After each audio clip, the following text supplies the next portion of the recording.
नमस्ते बच्चों। आज हम विज्ञान की एक बहुत ही मजेदार चीज के बारे में जानेंगे। इसका नाम है ऊष्मागतिकी। हाँ, मुझे पता है ये शब्द सुनने में थोड़ा मुश्किल लग रहा होगा, है ना? पर बिल्कुल चिंता मत कीजिए, हम इसे मिलकर बहुत ही आसान और एकदम दिलचस्प बना देंगे। अच्छा, आप सबने ये तो देखा ही होगा कि कप में रखी गरम गरम चाय थोड़ी देर बाद ठंडी क्यों हो जाती है, या फिर जब हम फ्रिज से ठंडे पानी की बोतल निकालते हैं तो वो धीरे धीरे गर्म क्यों होने लगती है। इन सारे सवालों का जवाब ऊष्मागतिकी में ही छिपा हुआ है। ये हमें ऊर्जा के इस पूरे खेल को समझाता है। तो चलिए देखते हैं आज हम क्या क्या सीखने वाले हैं। सबसे पहले तो हम यही जानेंगे कि आखिर ये ऊष्मागतिकी है क्या भला। फिर हम दो नए दोस्त बनाएंगे, निकाय और परिवेश। उसके बाद हम ऊर्जा का पहला और सबसे जरूरी नियम समझेंगे। फिर एंथैल्पी नाम की एक नई मजेदार चीज सीखेंगे और हाँ, आखिर में सब कुछ फटाफट दोहरा भी लेंगे। तो सब तैयार है ना? चलिए शुरू करते हैं। ठीक है, तो हमारा पहला पड़ाव है ऊष्मागतिकी क्या है। देखिए, ये असल में ऊर्जा के बदलने का विज्ञान है। बस सोच कर देखिए, जब कार में पेट्रोल डालते हैं तो वो कार चलती कैसे है। पेट्रोल के अंदर की जो ऊर्जा है ना, वो पहले गर्मी में बदलती है और फिर वही गर्मी कार को चलाने की ताकत बन जाती है। बस यही सब समझना ऊष्मागतिकी का जादू है। अब देखिए, ऊर्जा को समझने के लिए वैज्ञानिकों ने दो बहुत ही सीधे साधे शब्द बनाए। एक है निकाय और दूसरा है परिवेश। इसको समझने के लिए चलिए वापस अपनी गर्म चाय के कप के पास चलते हैं। जब हमें किसी भी चीज़ की ऊर्जा के बारे में पढ़ना होता है ना, तो सबसे पहले हमें यह पक्का करना होता है कि हम ठीक ठीक किस चीज़ को देख रहे हैं। तो निकाय यानी सिस्टम। मान लीजिए कि आप एक जासूस हैं और आपका पूरा ध्यान सिर्फ चाय के कप पर है, तो वो चाय का कप आपका निकाय हो गया। जिस भी चीज पर हम अपना पूरा ध्यान लगाते हैं, जिसके बारे में हम पढ़ रहे हैं, बस वही हमारा निकाय है। आसान है ना? और परिवेश? अरे, ये तो और भी आसान है।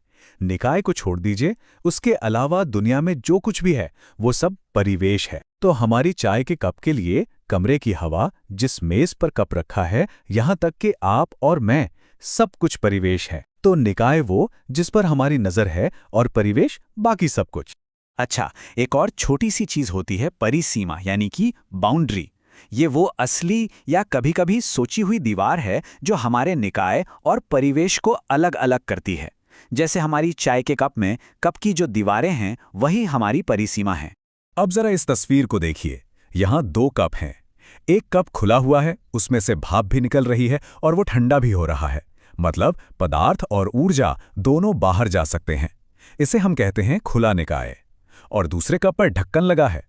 अब भाप तो बाहर नहीं जा सकती है ना, पर कप तो अभी भी ठंडा होगा। मतलब ऊर्जा बाहर जा रही है। इसे कहते हैं बंद निकाय। हो गया ना क्लियर? चलिए, अब ऊष्मागतिकी के सबसे जरूरी, सबसे बड़े नियम पर आते हैं। पहला नियम। ये नियम बहुत ही सीधा साधा है। ये कहता है कि ऊर्जा को ना तो हम बना सकते हैं और ना ही उसे पूरी तरह खत्म कर सकते हैं। हम बस उसे एक रूप से दूसरे रूप में बदल सकते हैं। ये दुनिया का एक पक्का नियम है। और गणित में हम इस नियम को ऐसे लिखते हैं। अरे, इसको देख के घबराना बिल्कुल नहीं है, ये बहुत आसान है। इसका सीधा सा मतलब है कि किसी भी निकाय की ऊर्जा में जो बदलाव आता है, जिसे हम डेल्टा यू कहते हैं, वो दो वजहों से आता है। या तो हमने उसे गर्मी यानी क्यू दी है, या फिर उस पर कुछ काम यानी डब्ल्यू किया है। बस इतनी सी बात है। अच्छा, अब ये आंतरिक ऊर्जा क्या होती है? सोचिए, जैसे आपके खिलौनों के डिब्बे में सारे खिलौने मिलाकर कुल खिलौने होते हैं, वैसे ही किसी भी निकाय के अंदर जितनी भी तरह की ऊर्जा होती है, उन सबका जोड़ ही उसकी आंतरिक ऊर्जा है। हम इसे सीधे सीधे नाप तो नहीं सकते, पर इसमें कितना बदलाव हुआ ये जरूर पता कर सकते हैं। ये बहुत जरूरी है, तो इसे थोड़ा ध्यान से समझते हैं। देखिए, अगर हम चाय को और गर्म करते हैं, मतलब हम उसे ऊर्जा दे रहे हैं, तो Q पॉजिटिव होगा। और अगर चाय खुद ठंडी हो रही है, तो वो अपनी ऊर्जा बाहर दे रही है, इसलिए Q नेगेटिव होगा। अब काम की बात करते हैं। जब हम किसी गुब्बारे में हवा भरते हैं, तो हम गुब्बारे पर काम कर रहे हैं, तो W पॉजिटिव है। और जब हवा गुब्बारे से खुद ब खुद निकलती है, तो गुब्बारा खुद काम कर रहा है, तो W नेगेटिव हो जाएगा। ठीक है, हमने आंतरिक ऊर्जा तो सीख ली। तो अब सबके मन में एक सवाल आ रहा होगा कि भाई, हमें एक और नई तरह की ऊर्जा, जिसे एंथैल्पी कहते हैं, उसे सीखने की क्या जरूरत पड़ गई? क्या एक ऊर्जा काफी नहीं थी? हाँ, तो चलिए इसी सवाल पर थोड़ा और सोचते हैं। आखिर वैज्ञानिकों ने ये एंथैल्पी नाम की नई चीज क्यों बनाई?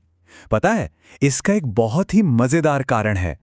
और जवाब ये है कि हम अपनी असली जिंदगी में ज्यादातर काम खुले में करते हैं, है ना? जैसे लैब में बीकर में कोई रिएक्शन करना, इन सब पर ऊपर से हवा का दबाव यानी प्रेशर एक जैसा ही रहता है। तो ऐसी हालतों में ऊर्जा को नापने के लिए एंथैल्पी एक बहुत ही आसान और काम की चीज है। ये समीकरण बस हमें ये बताता है कि एंथैल्पी में बदलाव यानी डेल्टा एच दो चीज़ों का जोड़ है। एक तो आंतरिक ऊर्जा में बदलाव और दूसरा फैलने या सिकुड़ने में जो काम हुआ वो। ज्यादा चिंता की बात नहीं है, बस ये याद रखिए कि ये स्थिर दाब पर कुल ऊर्जा में बदलाव को दिखाता है। और अब आती है सबसे अच्छी बात। ज्यादातर समय जब दाब स्थिर होता है तो एंथैल्पी में हुआ बदलाव ठीक उतनी ही गर्मी के बराबर होता है जो सिस्टम ने ली या दी। तो बस थर्मामीटर से तापमान नापो और आपको एंथैल्पी में बदलाव पता चल गया। इसने वैज्ञानिकों का काम बहुत आसान कर दिया है। बहुत बढ़िया, हमने तो काफी कुछ सीख लिया है। तो चलिए, इससे पहले कि हम भूल जाएं, एक बार जल्दी से दोहरा लेते हैं कि आज हमने कौन-कौन सी मुख्य बातें सीखी। तो निकाय क्या है? वो चीज जिसके बारे में हम पढ़ रहे हैं। और परिवेश, निकाय के बाहर जो कुछ भी है वो सब। डेल्टा यू है आंतरिक ऊर्जा में बदलाव, क्यू है ऊष्मा और डब्ल्यू है कार्य, और डेल्टा एच वो है एंथैल्पी में बदलाव जो स्थिर दाब पर दी गई गर्मी के बराबर होता है। याद रहेगा ना? और सबसे बड़ी बात जो हमें हमेशा याद रखनी है वो है ऊर्जा का पहला नियम। ये हमें बताता है कि ऊर्जा कभी खत्म नहीं होती, बस उसका रूप बदल जाता है। ये एक बहुत ही कमाल का आइडिया है जो पूरे विज्ञान में हमारे काम आता है। तो हमने ये तो समझ लिया कि ऊर्जा बदलती कैसे है, लेकिन एक सवाल अभी भी है। गरम चाय अपने आप ठंडी क्यों हो जाती है? उसने हमसे पूछा तो नहीं? या कोई केमिकल रिएक्शन अपने आप क्यों शुरू हो जाती है?